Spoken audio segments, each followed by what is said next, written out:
Of course, sustainability, gender, human rights are all massive issues, traceability. But at the end of the day, it's about business. Increasing. It's about business and trying to get the most value out of your product. Welcome to the Daily Coffee Pro by Map It Forward, friends. I'm your host, Lee Safar, and this is episode 1 of a 5-part series.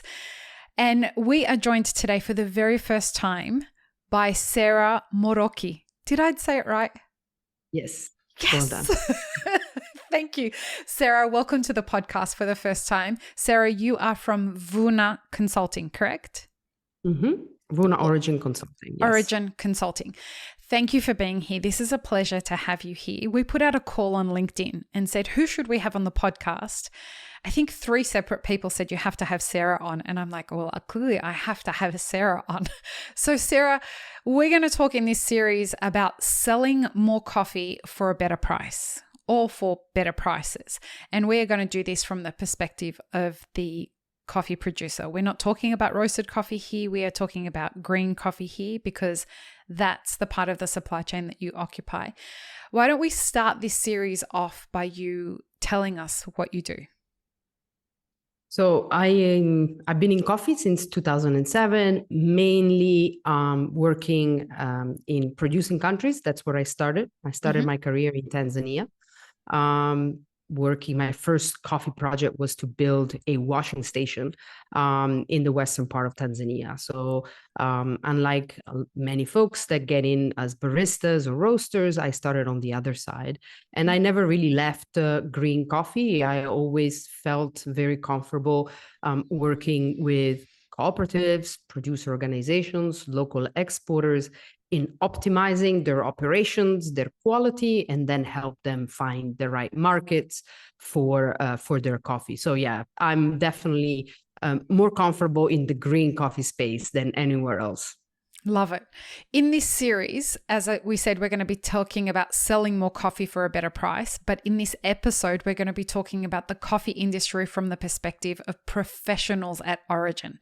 Now, this is a lot of the consulting work that you do and the educational work that you're doing at Origin. So tell us specifically about the education that you guys are doing through Vuna Origin Consulting. And how that ties into the perspective that those professionals at Origin see the industry, because I suspect it's very different than what the consuming professionals at the consuming end are seeing the industry. Right. Well, when I started Vuna, I often asked my clients, what do you want? What do you need? What is your most pressing, urgent need? What do you feel you're most accountable to or responsible for? And of course, you open a can of worms, because when you talk about coffee and the trade, you talk about quality, sustainability, then the pricing, the exporting, but there's so many issues, gender, right? So coffee somehow envelops all these other massive topics. But when you speak with the managers of an exporting company or the manager of a washing station, the most pressing need is to sell more coffee at better prices. They are first and foremost accountable to the farmers that they work with, whether it's under a cooperative umbrella, whether it's just receiving cherries from farmers in a specific location. That's what they need. So, folks, our first on-demand workshop, How to Become a Coffee Consultant, is now available for you to learn at your own pace for just €50, and it comes with a certificate upon completion. Go to mapitforward.coffee/workshops or click the link in the show notes for more details. Support this podcast by supporting our sponsors. Of course, sustainability, gender, human rights are all massive issues, traceability. But at the end of the day, it's about business. Increasing. It's about business and trying to get the most value out of your product. That's what they want. And so we built Vuna. All of our education content and service all focuses on how to do that. And obviously it's such a huge topic that we needed to find an anchor as a company. How do you do it? How do you help them sell more coffee at better prices? There's so many angles. And so we decided to anchor it under what we call 4 capacity building pillars. The first one is collection. How do you collect coffee? In Spanish would be acopio. Sales and marketing, price fixing, and obviously financing. So once an organization is able to do these 4 things very well, then you have a much higher chance of selling coffee at better prices. There is no silver bullet. And too often we focus on, better prices means better quality. Not always. Or it means just having access to credit. Not always. It means having the best farmers with the best cherries. Not always. The problem is that it's these 4 pillars together and the strategies that go underneath each that make a difference. And of course, if these are the 4 capacity building pillars, then we also develop what we call a maturity map. All organizations are different. A cooperative of 50 members versus a local exporter that has, an outreach program of 3,000 farmers. Very different animals. So based on their maturity, on when they are in collection, sales, price fixing, and finance, then we develop courses to meet them where they are. And together we try to establish what the dreamland looks like for them. And we try to get as much as possible to that dreamland. And you realize that every organization actually has very different dreams and hope. Yeah, very different dreamlands. Everybody's is a little bit different. So our job is to try to get them as close as possible. And that's where we meet our clients, and where I find personally my passion to keep going, and joy. And even if, the industry never misses a chance to let us down to a certain extent, but you need to find joy to keep going. So that's where my motivation comes from. So when people come in to understand these 4 pillars, I suspect that the way that they see the industry before they understand all of this versus how they see the industry after they understand these 4 pillars, I suspect that they're 2 different things. Am I seeing that correctly, or am I off on that? No, you're not off. I think that while I am not a manager of a cooperative, let's say, or of a local export, if I try to put myself in their shoes for a moment, what I see is a very finicky industry, an industry that changes direction a lot. It's driven by consumer trends. It's driven by fads, folks. Yeah. So it's hard. I feel like they're always playing catch up, right? I think that's what they do. They feel that the industry moves very fast, and that they need to catch up. And there's always something new, a new topic that they have to worry about, a new issue that they have to deal with. And they have to keep up with consumer demands of people that they don't know, culturally probably very distant, but it's their job to fill that gap. And while at the same time remaining true to their base, which is farmers, coffee growing communities, and with their needs and their dreamland and what they want to hope for. So I feel like folks in this position are really torn, because I think that they feel accountable to the members, the farmers on the one hand, but they feel like if they don't stay and catch up with the industry and meet their demands, they're just going to be left behind, which happens all the time. There's especially cooperatives, which are probably the most underfunded organizations in producing countries. At some point, they just can't compete anymore, and they disappear, they get swallowed, they get bought, or they are just not competitive. They go bankrupt. So it's really tough. And I think that when you see managers attending coffee events, whether it's World of Coffee, whether it's Expo or there are so many coffee events in consuming countries these days, I feel that they see an opulence of privilege, investment, attention, even in a way, allow me to say superficiality. I don't even know if that's an English word, but it is an English word. You knocked it out of the park.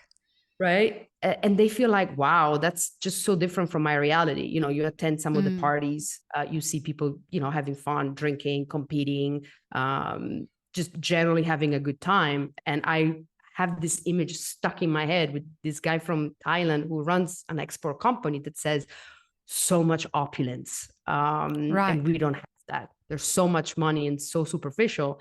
And I think inside they carry the burden and of the people that they work for on behalf of them. So it's a very, I think it's a very conflictual role that they play, and they know that the odds are stacked against them. They see the consolidation happen at Origin.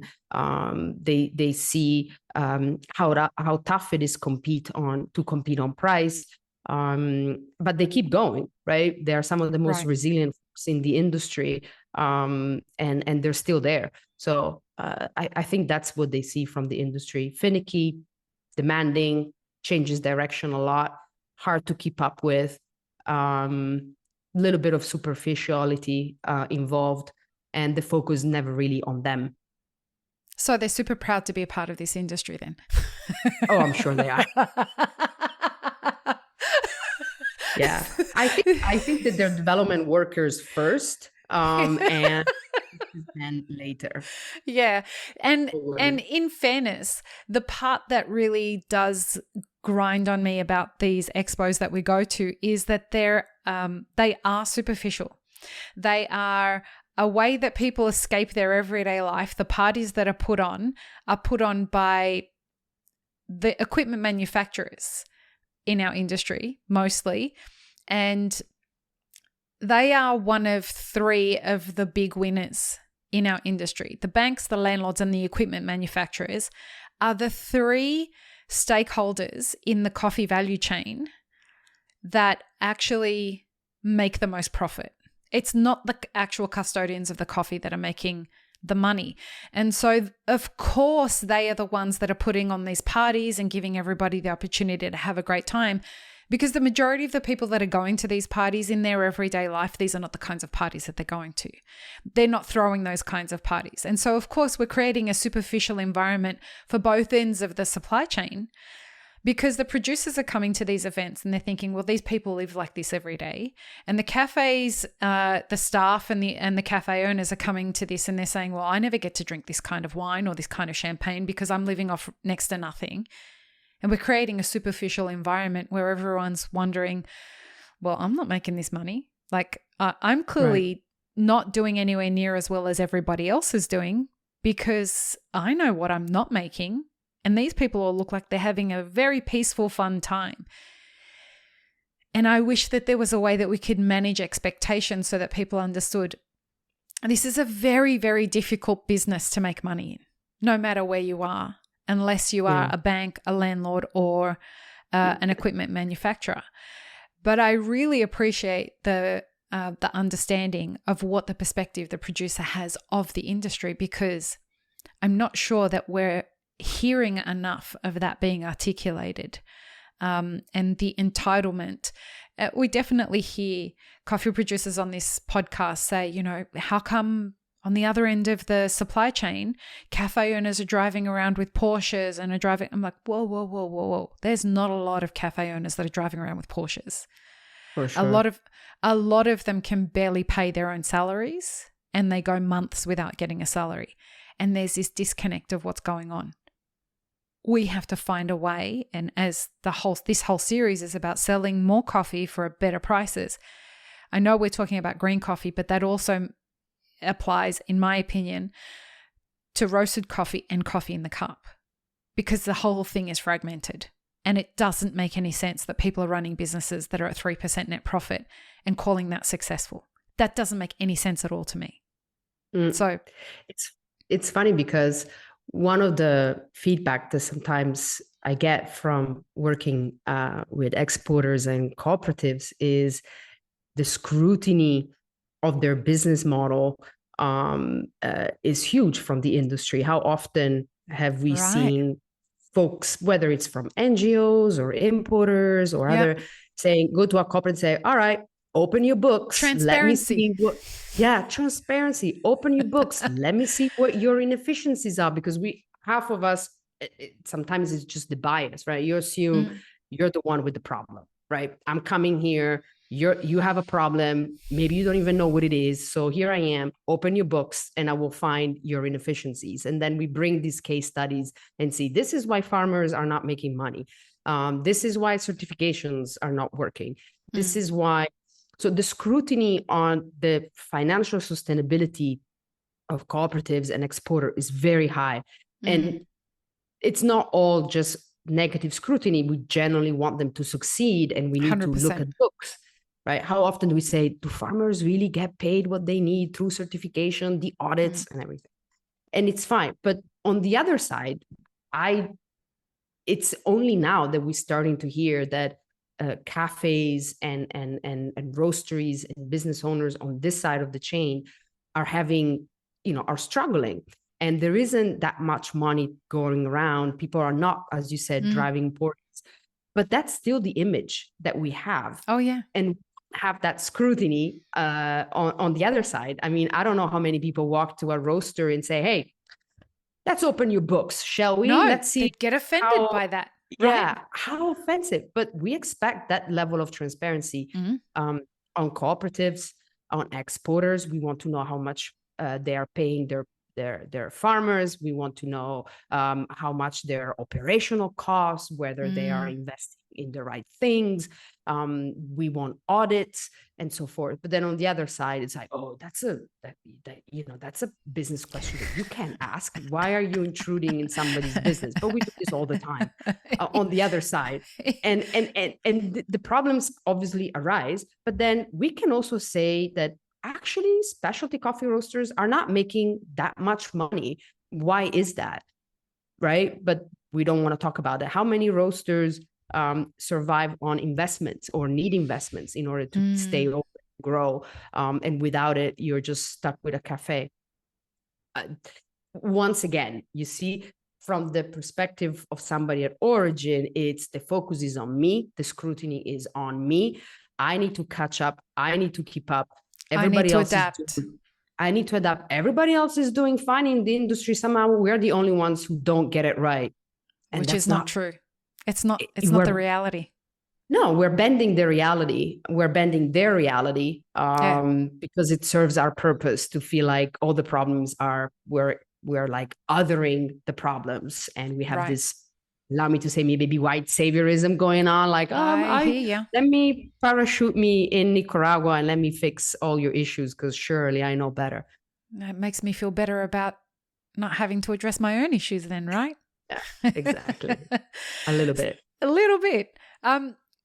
We're going to, in the next episode, folks, talking about building communities of experts, not exports, communities of experts at Origin. So join us in the next episode.